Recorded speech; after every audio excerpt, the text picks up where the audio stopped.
बिस्मिल्लाहिर्रहमानिर्रहीम, अस्सलाम वालेकुम जी। मैं नजमुल हसन बाजवा हूँ। आपको हमारे फेसबुक पेज और यूट्यूब चैनल पर खुश आमदेद। जूँ जूँ इमरान खान का लॉन्ग मार्च इस्लामाबाद की तरफ जाता जा रहा है तो ऐसे ऐसे इंकशाफात, ऐसी ऐसी चीज़ें निकाल कर सामने लेके आई जा रही हैं नाज़रीन कराम, जिससे आप समझे कि पंडोरा बॉक्स खुल रहे हैं। अभी ये जो डॉक्यूमेंट मेरे हाथ में मौजूद है नाज़रीन कराम, इस डॉक्यूमेंट में तहरीरी तौर पर हामिद मीर साहब कुछ इंकशाफात कर रहे हैं और इसमें यह इंकशाफ किया जा रहा है कि जनरल बाजवा ने, हमारे जो हाजिर सर्विस आर्मी चीफ हैं, उन्होंने अपने इस्तीफे की ऑफर या अपने इस्तीफे का फैसला कर लिया। फिर क्या हुआ, फिर इमरान खान ने उस पर क्या जवाब दिया।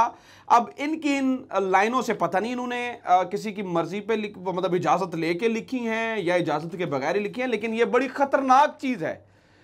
फिर अगर ऐसा फैसला हो गया तो फिर उसके बाद इमरान खान ने क्या किया, इमरान खान ने क्या कहा और तब क्या माहौल बना, हामिद मीर क्या लिख रहे हैं और असल हकीकत क्या है, हामिद मीर क्या बता रहे हैं और असल सच क्या है, इसके ऊपर बड़ी तफसीली गुफ्तगू नाज़रीन कराम मैंने आपके सामने करनी है। और इसकी कुछ चीज़ें इसी कॉलम से उठा के जो इन्होंने नए इंकशाफात किए हैं, इन्होंने कॉलम लिखा है आओ मिलकर रोएं।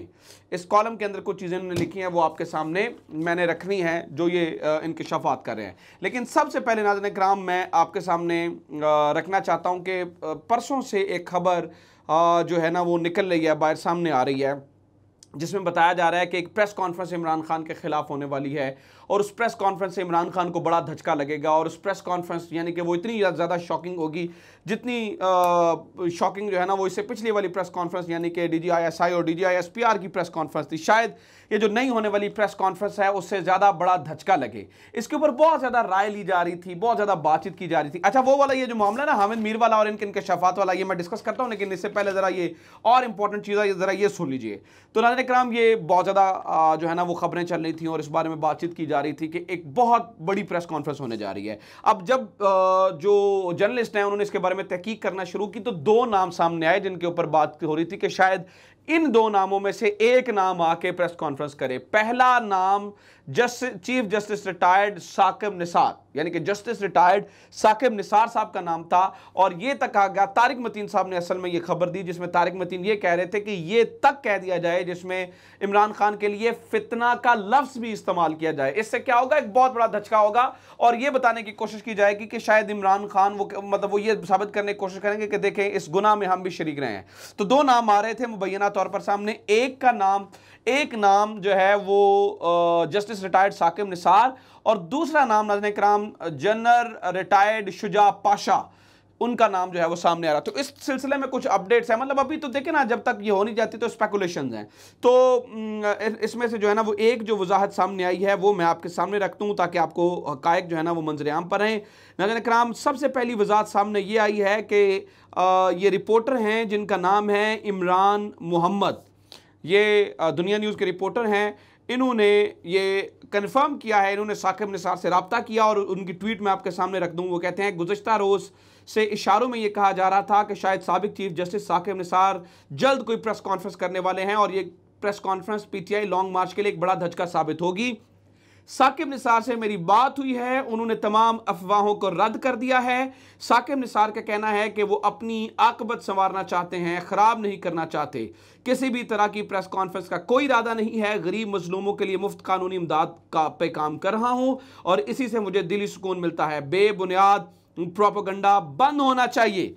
तो आप यूँ समझ लीजिए कि साकिब निसार साहब ने तो ये एक एलानिया ये कह दिया है कि जनाब मैं ये नहीं हूँ। अगर साकिब निसार नहीं है तो ये को बहुत बड़ा धचका, मुझे नहीं लगता कि ये प्रेस कॉन्फ्रेंस होने वाली है। बहरहाल जनरल रिटायर्ड शुजा पाशा के हवाले से अभी तक इतलात नहीं आ रही कि वो इसके ऊपर जो है वो क्या इरादा रखते हैं। अब जल्द जो है ना वो हामिद मीर साहब के इस कॉलम पे मैं जो इसका जो पूरे कॉलम का मगज़ है वो मैं इन सत्रों में लिख कर लेके आया हूँ। वो ज़रा सुन ले इसमें क्या कहते हैं, सुने ज़रा हामिद मीर साहब क्या कह रहे हैं। वो कहते हैं अब ये मैं आपके सामने रखता हूँ। वो कहते हैं जनाब ISI के सरबराह के ट्रांसफ़र के मसले पर, याद रखिएगा इस कॉलम का नाम है आओ मिलकर रोएं। इसमें वो क्या कह रहे हैं, ISI के सरबराह के ट्रांसफ़र के मसले पर इमरान खान ने जनरल बाजवा को इतना जिच कर दिया कि एक दिन जनरल साहब ने अपना ओहदा खुद ही छोड़ने का फैसला कर लिया और वज़ीर आज़म को इत्तला भी दे दी। वज़ीर यानी कि जनरल बाजवा ने अपना ओहदा छोड़ने का फैसला कर लिया और इमरान खान को इतला दे दी। जब वज़ीर आज़म को पता चला, यानी कि इमरान खान को पता चला, तो उन्होंने ISI के सरबराह के ट्रांसफ़र का नोटिफिकेशन करवा दिया। लेकिन इसके बाद उन्होंने आर्मी चीफ और ISI के नए सरबराह से तकाजा किया कि अपोजिशन की अहम शख्सियात को जेलों में डाला जाए। ये हामिद मीर साहब इंकशाफ कर रहे हैं। इसके बाद वो अगला इंकशाफ करते हैं। वो कहते हैं इस गैर आईनी मुतालबे से इनकार पर खान साहब ने अप्रैल 2022 में नए आर्मी चीफ की तकर्री का फैसला कर लिया। तहरीक इंसाफ के नाराज अरकान के जरिए यह खबर फरवरी 2022 में आसिफ जरदारी और शहबाज शरीफ तक पहुंची और यूं अदम एतमाद का खेल शुरू हुआ। अच्छा, यह नाज़रीन किराम बहुत इंपॉर्टेंट बात है। अब देखें, अगर ये बात सच है जो हामिद मीर साहब कह रहे हैं, देखें हम इदारे की बात को झुटला नहीं सकते, क्योंकि DGISI ने यह कहा कि इमरान खान साहब ने ताहयात नौकरी की, यानी मतलब तोसी की ऑफ़र की थी जनरल बाजवा को। लेकिन हामिद मीर ये कह रहे हैं कि इमरान खान ने चीफ नया लगाने की तैयारी कर ली थी। तो इसका मतलब यह है कि हामिद मीर, अगर उनकी बात सच है तो हामिद मीर साहब झूठ बोल रहे हैं। फिर कोई ना कोई तो झूठ बोल रहा है। हामिद मीर साहब भी ऑब्वियसली नजर आते हैं, क्योंकि इदारे की बात तो नहीं झुटलाई जा सकती। तो इस पूरे कॉलम का नाज़रीन किराम झूठ इस लफ्ज़ से पढ़ा जाता है कि खान साहब ने अप्रैल 2022 में नए आर्मी चीफ की तकर्री का फैसला कर लिया था, यानी कि नया आर्मी चीफ वो अप्रैल के अंदर ही लगाने वाले थे। ये बात पहली दफ़ा नहीं कर रहे हैं, बल्कि इस बात को बुनियाद बनाकर ही जो है ना वो आप यूँ समझे, मतलब कि PDM इकट्ठी भी हुई थी कि शायद वो कोई सदारती निज़ाम और ये वो आ रहा है, इसके ऊपर बात हो चुकी है। मैं इसके ऊपर नहीं कहूँगा, मतलब इस तरह की स्पेकुलेशंस थी। इसके बाद हामिद मीर साहब कहते हैं कि तहरीक इंसाफ के अरकान के जरिए यह खबर फरवरी 2022 में आसिफ जरदारी और शहबाज शरीफ तक पहुंची और यूं अदम एतमाद का खेल शुरू हुआ। इस खेल को नाकाम बनाने के लिए खान साहब ने गैर मुल्की साजिश का बयानिया तराशा, जैसे उनकी सियासी मुखालिफिन की नाअहली और नालायकी की वजह से अवामी पजीराई मिली। लेकिन अब हकायक सामने आ रहे हैं। वो इसमें कहते हैं कि अभी सिर्फ 10% सच्चाई सामने आई है। अगर 50% सच्चाई सामने आ गई तो इमरान खान, शहबाज शरीफ, आसिफ जरदारी और मौलाना फजलुर रहमान समेत अक्सर बड़े बड़े सियासतदान मुश्किल में फंस जाएंगे। अब इमरान खान की मुश्किल में फंसना समझ में आता है, बाकी सब क्यों फंसेंगे। इसका मतलब यह है कि अदम एतमाद का मकसद, इमरान खान को हटाने का मकसद कुछ और था। ये हामिद मीर साहब कह रहे हैं, मैं नहीं कह रहा हूँ। ये जो या तो उनकी अपनी इतनी कॉन्ट्राडिक्टरी स्टेटमेंट्स हैं जितनी वो बात कर रहे हैं, और ये झूठ का पलंदा है ये कॉलम, या फिर वो जिस तरह की बात करें वो खुद ही इसको जस्टिफाई कर सकते हैं। लेकिन मुझे समझ नहीं आ रही इस कॉलम की। वो कहते हैं इमरान खान के नए इंतखाबात की तारीख के लिए एक नया लॉन्ग मार्च शुरू कर रखा है। नए इंतखाबात जब भी हुए इनमें इमरान खान का हिस्सा लेना बहुत मुश्किल होगा, क्योंकि इन पर कई नए मुकदमात बन रहे हैं। खान साहब की पार्टी में मौजूद वजारत उज़्मा के उम्मीदवार अपने आप को बहुत चालाक समझते हैं। पूरा सच सामने आ गया तो किसी की चालाकी काम ना आएगी। ये चालाक लोग डरें उस वक्त से जब वो नवाज शरीफ और आसिफ जरदारी के साथ मिलकर रोएंगे, लेकिन उस वक्त पाकिस्तानी कौम मुस्कुरा रही होगी। इसके एंड पे ये जो पाकिस्तानी कौम मुस्कुरा रही होगी, इसकी भी बात मुझे समझ में नहीं आई। ये वो क्या कहना चाह रहे हैं। अच्छा, हामिद मीर साहब ने ये भी लिखा है कि एक दफ़ा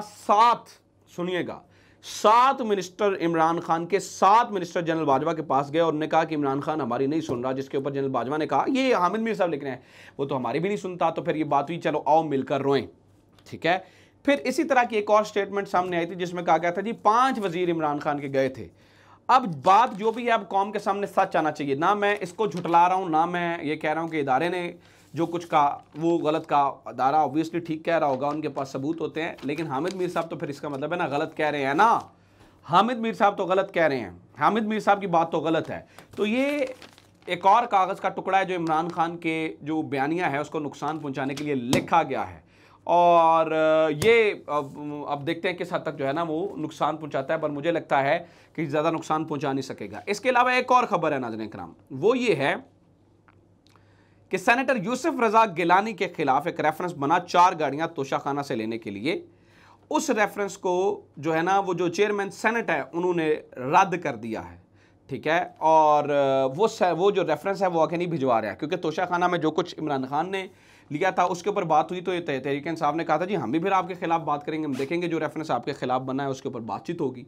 लेकिन वो नाज़रीन किराम वो रेफरेंस जो है ना वो रद्द हो चुका है, उन्होंने आगे नहीं जाने दिया। ये तो इस मुल्क में जो है ना वो निज़ाम है, ठीक है। और इसके अलावा अरशद शरीफ साहब, मैंने कहा था कि हर वीडियो में मैं थोड़ी थोड़ी बात अरशद शरीफ पे करूँगा। तो अरशद शरीफ साहब के लिए एक और कमेटी बन गई है 3 रुकनी यहाँ पर, जिसके ऊपर जो है ना वो बातचीत हो रही है। लेकिन अरशद शरीफ साहब का एक व्लॉग मुझे ज़हन में आ रहा है जब उन्होंने कहा था कि जब कमीशन और तहकीकाती कमेटियाँ बनने लग जाएं तो उसका मतलब ये होता है कि अब इस मामले पर मिट्टी पाओ, ठीक है। और आखिरी बात नाज़रीन कराम मैंने ये करनी है कि कामोकी के अंदर SHO ने आज सहाफ़ियों के ऊपर जो तशद्दुद किया है उसके ऊपर उन्हें सस्पेंड किया गया है। मेरा मानना ये है कि जल्द अज जल्द तहकीकात मुकम्मल करके ऐसे बंदों को आप फोर्स से बाहर निकाल दें, क्योंकि वीडियो में नज़र आ रहा है कि कैमरामैन कुछ नहीं कर रहा। एक तो वो लॉन्ग मार्च को कवरेज दे रहे हैं और ऊपर से ये इनका जुल्म सहे। ऐसे लोगों के खिलाफ सख्त कार्रवाई होनी चाहिए। और इसी SHO के बारे में कल मेरे दोस्त जो अरसलान हैं वो भी वहाँ पर न्यूज़ के लिए रिपोर्टिंग कर रहे हैं, उन्होंने भी कहा कि उनकी टीम को भी धमकियाँ दी गई हैं।